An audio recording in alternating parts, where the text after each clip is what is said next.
السلام علیکم ناظرین، سلطان محمد فاتح کے والوم 6 کے لاسٹ پارٹ میں خوش آمدید۔ ایپیسوڈ کی شروعات میں رستم اور اس کے سپاہی سرائے کے دروازے کی جانب دیکھ رہے ہوتے ہیں۔ وہ سب کافی زیادہ بے چین ہوتے ہیں کہ محمد فاتح ابھی تک اندر کیوں نہیں آئے۔ اس لیے ایک سپاہی آ کر رستم سے کہتا ہے کوئی نہیں آ رہا، لگتا ہے انہیں پہلے سے خبر ہو گئی ہے۔ تو رستم کہتا ہے نہ کوئی سراغ نہ کوئی نشان، انہیں خبر ہونا ناممکن ہے۔ کچھ دیر مزید انتظار کرتے ہیں، ضرورت پڑنے پر ہم ان کے پاس جائیں گے۔ اس لیے میں ہر طرف سے رستم کے سپاہیوں کو آگ والے تیر لگنا شروع ہو جاتے ہیں۔ تیر اندازی اس قدر شدید ہوتی ہے کہ انہیں کچھ بھی سمجھ نہیں آ رہا ہوتا۔ جو میز کے پیچھے چھپتا ہے وہ بھی نہیں بچتا، جو دیوار کے پیچھے چھپتا ہے وہ بھی نہیں بچتا۔ ان کے لیے کوئی بھی جگہ محفوظ نہیں رہتی، بھاگنے والے بھی مارے جا رہے ہوتے ہیں۔ رستم چلاتے ہوئے کہتا ہے سب چھپ جاؤ۔ پورے سرائے میں آگ لگنا شروع ہو جاتی ہے۔ سپاہیوں کو بھاگتا ہوا دیکھ کر رستم کہتا ہے سب چھپ جاؤ، باہر مت نکلو۔ یہ زبردست تیر اندازی کرنے والے زگنوس پاشا اور ان کے سپاہی ہوتے ہیں۔ زگنوس پاشا سپاہیوں سے کہتے ہیں دھوئیں سے بچنے والے انگاروں میں گریں گے، مار ڈالو جو بھی نظر آئے۔ سرائے میں ہم سپاہیوں کو جلتا ہوا دیکھتے ہیں۔ ابراہیم بے کا سارا منصوبہ درم برم ہو جاتا ہے، وہ اپنے جال میں پھنس کے رہ جاتے ہیں۔ دھوئیں کی وجہ سے سپاہی بھاگ کر دروازے کے پاس پہنچتے ہیں، مگر موت یہاں بھی ان کا پیچھا نہیں چھوڑتی اور زگنوس پاشا کی تیر انداز انہیں موت کے گھاٹ اتار دیتے ہیں۔ کچھ واپس اندر بھاگتے ہیں، جنہیں دیکھ کر رستم کہتا ہے چلو پچھلے دروازے کی جانب۔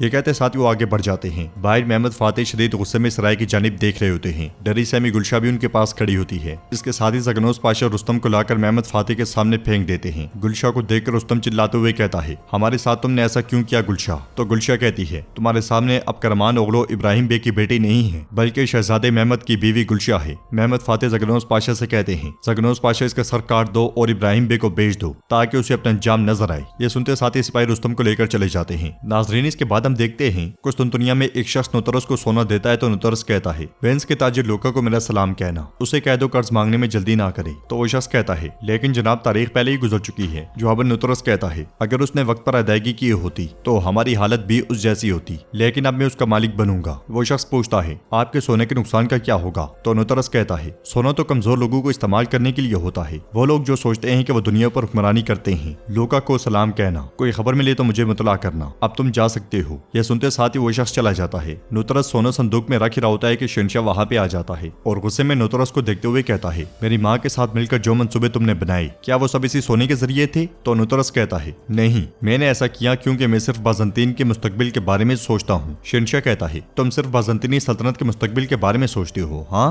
ہمیشہ ایک جیسے الفاظ، اور یہ الفاظ دہرانے والے شخص کے پاس سونے سے بڑے صندوق ہیں۔ نوترس کہتا ہے میں نہیں جانتا تھا کہ تجارت کرنا بھی ایک جرم ہے عزت مآب۔ یہ سن کر شہنشاہ کہتا ہے تجارت کرنا جرم نہیں ہے، اپنے شہنشاہ کو دھوکہ دینا جرم ہے۔ نوترس کہتا ہے میں نے اپنے شہنشاہ اور بازنطین کو کبھی دھوکہ نہیں دیا۔ یہ سن کر شہنشاہ کہتا ہے تم نے ماں کے حکم سے سینیٹرز کو زہر دیا۔ نوترس ایک بار پھر کہتا ہے میں نے جو کچھ کیا بازنطین کے مستقبل کے لیے کیا۔ شہنشاہ بالکل اس کے پاس جا کر کہتا ہے تم جو بازنطینی سلطنت کے ایک میگا ڈیوک ہو لوکاس نوترس، اب تم اپنی قسمت کا تعین خود کرو گے۔ نوترس بالکل نہیں ڈرتا اور پوچھتا ہے آپ مجھ سے کیا چاہتے ہیں؟ کیا حکم ہے عزت مآب؟ تو شہنشاہ کہتا ہے جس طرح تم نے یانیس کو ماں کے حوالے کیا تھا ایسے ہی تم میری ماں کو میرے حوالے کرو گے۔ ناظرین اس کے بعد ہم اگلے دن دیکھتے ہیں محمد فاتح نے اپنے ساتھیوں اور سپاہیوں کے ساتھ جنگل میں پڑاؤ ڈالا ہوتا ہے۔ گلشا ان سے کہتی ہے میرے شہزادے میں اپنی غلطی اور اپنی سزا کے بارے میں جانتی ہوں، ان میں سے کسی نے بھی میرے دل کو تکلیف نہیں دی، لیکن میرا دل جل جاتا ہے جب آپ اس طرح مجھ سے منہ پھیر لیتے ہیں۔ تو محمد فاتح کہتے ہیں اس چنگاری کی وجہ تم ہو جو تمہارے دل کو جلا رہی ہے گلشا، اگر میں منہ پھیر رہا ہوں تو یہ صرف تمہاری غلطی کی وجہ سے ہے۔ گلشا غمگین ہوتے ہوئے کہتی ہے آپ ٹھیک کہتے ہیں، میں ایک لفظ بھی نہیں کہہ سکتی، لیکن مجھے اپنے مسئلے کی وضاحت کرنی ہے۔ میں چاہتی ہوں کہ آپ میری بات تو جان لیں، میں نے آپ کے لیے اپنی ماں اور والد کو پیچھے چھوڑ دیا، آپ کا غصہ اور کرم دونوں میرے لیے خوشائند ہیں۔ محمد فاتح کہتے ہیں اس سب کے بارے میں بات کرنے کے لیے جگہ مناسب نہیں ہے، چلو پہلے منیسا چلتے ہیں، پھر دیکھتے ہیں جو فیصلہ ہوا اسی پر عمل کریں گے۔ یہ سنتے ساتھ ہی گلشا پریشان ہوتے ہوئے آگے بڑھ جاتی ہے۔ ایدرنی میں جاندالی پاشاؤں کے ساتھ آگے بڑھ رہا ہوتا ہے اور وہ سب آگے بڑھتے ہوئے سلطان کے کمرے تک جا پہنچتے ہیں۔ جاندالی کے دروازے پر پہنچتے ساتھ ہی قرآن پاک کی تلاوت سنائی دیتی ہے جس کا ترجمہ یہ ہے اس کی تو یہ شان ہے جب وہ کسی چیز کا ارادہ کرتا ہے تو اتنا ہی فرما دیتا ہے کہ ہو جا سو وہ ہو جاتی ہے، پس وہ ذات پاک ہے جس کے ہاتھ میں ہر چیز کا کامل اختیار ہے اور اسی کی طرف تم لوٹائے جاؤ گے۔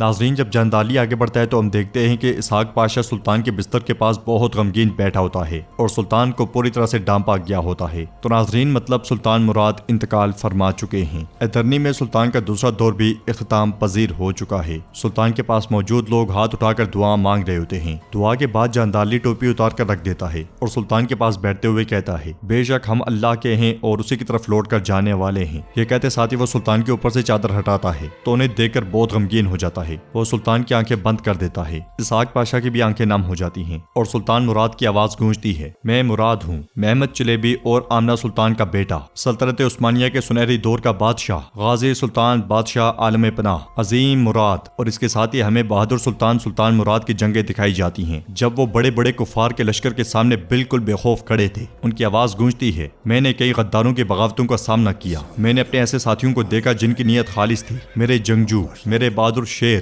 پھر ہم میدان جنگ کے ان کے الفاظ سنتے ہیں، اسلام کے انصاف اور ترکوں کی بہادری کو 7 سمندر پار اور چاروں طرف میں نافذ کرنے کے لیے آسمانوں اور زمینوں کو اللہ کے نام سے لرزنے دو، اللہ اکبر۔ یہ کہتے ساتھ ہی سلطان مراد گھوڑے کی ٹانگیں فضا میں بلند کر دیتے ہیں اور تلوار لہراتے ہوئے کہا تھا، جنگ مبارک ہو۔ ان کے یہ کہتے ساتھ ہی ان کا لشکر بے خوف کفار کی جانب بھاگ پڑتا ہے۔ آواز مزید گونجتی ہے، میں نے کئی جنگیں دیکھی، خونخوار جنگیں، ہنگری اور رومیلیا کے خلاف جنگ میں کوسو کے میدان میں دشمن کو گھٹنوں کے بل لایا۔ میں وہ مراد ہوں جس نے اپنی زندگی گھوڑے کے پیٹ اور میدان جنگ میں گزاری۔ اس آواز کے ساتھ ہمیں سلطان مراد میدان جنگ میں لڑتے ہوئے دکھائی جاتے ہیں۔ اگلے منظر میں ریحان آغا ایک چادر لے کر حرم میں آتا ہے۔ پورا محل بہت زیادہ سوگوار ہوتا ہے۔ سلطان مراد کی آواز گونجتی ہے، محل میں سلطان اور میدان جنگ میں کمانڈر، اللہ کی طرف سے سونپی گئی امانت، عوام کا خادم مراد ہوں میں۔ حرم میں مارا خاتون بھی زاروں کی طرح رو رہی ہوتی ہیں۔ سلطان مراد کی آواز گونجتی ہے، وقت آیا جب میں نے فضل، وفاداری اور پھولوں سے محبت کی۔ حرم میں وہ چادر مارا خاتون کو دے دی جاتی ہے۔ حلیمہ بھی پھوٹ پھوٹ کر رو رہی ہوتی ہے۔ سلطان مراد کی آواز پھر سے گونجتے ہیں، وقت آیا جب میں نے ان کانٹوں سے محبت کی جس نے میرے ہاتھوں سے خون بہایا، میں مراد ہوں۔ وقت آیا جب میں نے اس مٹی سے پیار کیا جس نے گلاب اور کانٹوں کو زندگی دی۔ میں نے کبھی کسی کو اپنا دکھ نہیں بتایا، میں نے اسے کبھی ظاہر نہیں کیا، اپنی اداسی کو بارش کے قطروں میں لپیٹ کر دفن کر دیا۔ اس کے ساتھ ہی ہمیں سلطان مراد بارش میں ایک قبر کے پاس کھڑے دکھائی دیتے ہیں۔ انہوں نے سفید لباس پہنا ہوتا ہے، بارش بہت تیز ہو رہی ہوتی ہے اور یقیناً ناظرین یہ علاؤالدین کی ہی قبر ہے۔ آواز مزید گونجتی ہے، کون کہتا ہے کہ موت جدائی لاتی ہے، میں نے موت میں سچ کو پایا۔ یہ کہتے ساتھ ہی سلطان قبر کے پاس بیٹھ جاتے ہیں۔ وہ مزید کہتے ہیں، میرے کندھوں کا بوجھ ایک عظیم چنار کا درخت تھا۔ دوسری جانب محمد فاتح ایک چنار کے درخت کے نیچے نماز ادا کر رہے ہوتے ہیں۔ سلطان مراد کی آواز گونجتی ہے، میں نے اس درخت کا خیال رکھا اور وہ آسمان کی بلندیوں کو چھونے لگا، اس کی شاخوں نے پوری دنیا کو لپیٹ میں لیا، جس کے سائے تلے مظلوموں کو گلے لگانے والا فتوحات کا سلطان تھا، اللہ اکبر۔ تو ناظرین اس کے ساتھ ہی ایپیسوڈ بھی اختتام پذیر ہوتی ہے۔ اس شاندار بولم کے بارے میں آپ کی کیا رائے ہے؟ سلطان مراد خان کی زندگی کے بارے میں آپ کیا کہنا چاہیں گے؟